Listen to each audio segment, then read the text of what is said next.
थंडीच्या दिवसांमध्ये गरमागरम भातासोबत किंवा गरमागरम भाकरीसोबत खाण्यासाठी झटपट आणि तेवढंच पौष्टिक असणारं गरमागरम झणझणीत असं आपलं आळण तयार झालेलं आहे।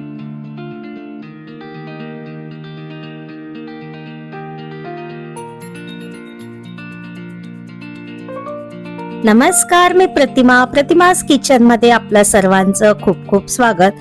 तर आज आपण आणखी एक विदर्भ स्पेशल, हिवाळा स्पेशल अशी आळणाची रेसिपी करणार आहोत। यापूर्वी पण आपण माझ्या चॅनल वरती आळणाच्या बऱ्याचशा रेसिपी बघितलेल्या आहेत आणि भरभरून प्रतिसाद पण मिळालेला आहे।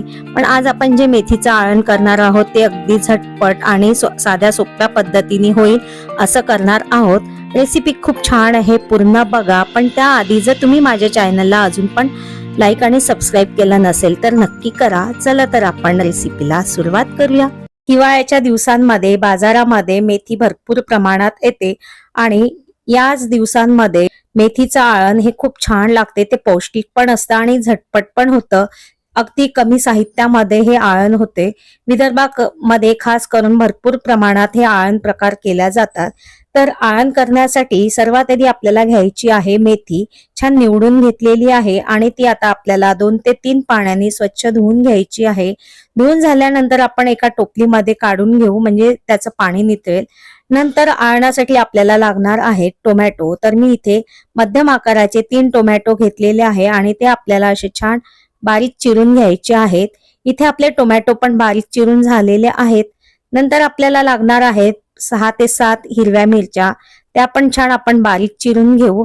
नंतर आपण जी मेथी धुवून घेतलेली होती ती पण आपल्याला छान हलकीशी अशी बारीक चिरून घ्यायची आहे। बारीक चिरून घेतल्याने मेथी आळणामध्ये पण अशी छान मिळून येते आणि आळण पण दिसायला असं छान दिसतं।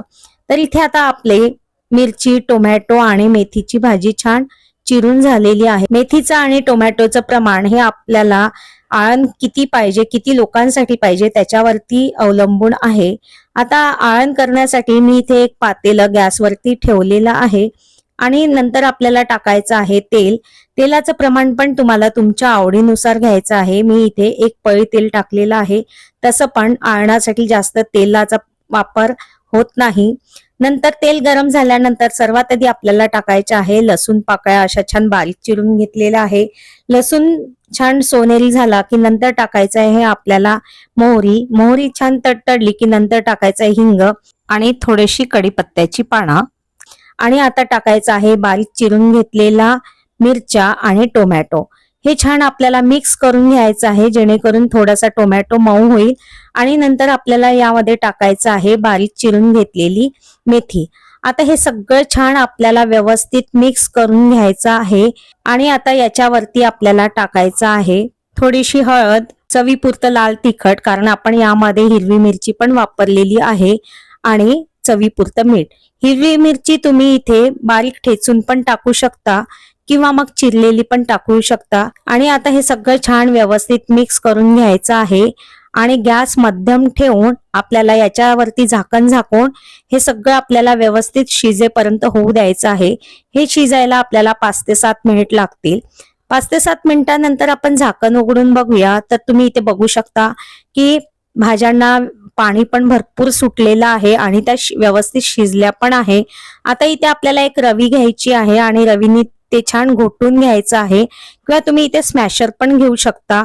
रवीने घोटल्याने भाज्या छान अशा स्मॅश होतात आणि त्या आळणामध्ये छान मिळून येतात। आता त्यामध्ये आपल्याला पाणी टाकायचं आहे। जेवढं आपल्याला आळण करायचं आहे तेवढं यामध्ये आपल्याला पाणी टाकायचं आहे। पाण्याचं प्रमाण हे अंदाजाने घ्यायचं आहे।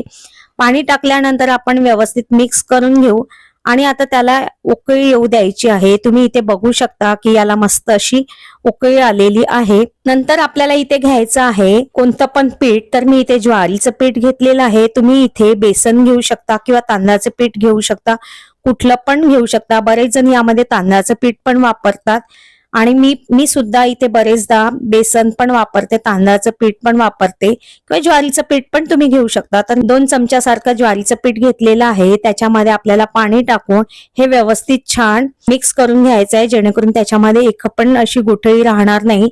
आणि नंतर उकळत्या आळणामध्ये हे आपल्याला हळूहळू करून हे पीठ सोडायचं आहे। आता हे पीठ यामध्ये टाकून झाल्यानंतर गॅस आपल्याला मध्यम ठेवायचा आहे, मिक्स करून घ्यायचं आहे आणि मध्यम गॅसवरतीच आपल्याला हे छान शिजू द्यायचं आहे. हे शिजू द्यायला आपल्याला 5 ते 7 मिनिट लागतात. आता तुम्ही इथे बघू शकता की आळणाला मस्त उकळी आलेली आहे आणि असं त्याची जी थिकनेस आहे ती व्यवस्थित आहे. आणि सर्वात शेवटी यामध्ये टाकूया आपण बारीक चिरलेली कोथिंबीर. तुम्हाला जर आळण खूप पातळ किंवा घट्ट पाहिजे असेल तर तुम्ही तुमच्या आवडीनुसार पाण्याचं प्रमाण यामध्ये टाकायचं आहे. आमच्याकडे आळण हे थोडंसं पातळ पाहिजे आहे म्हणून मी ते पातळ केलेलं आहे.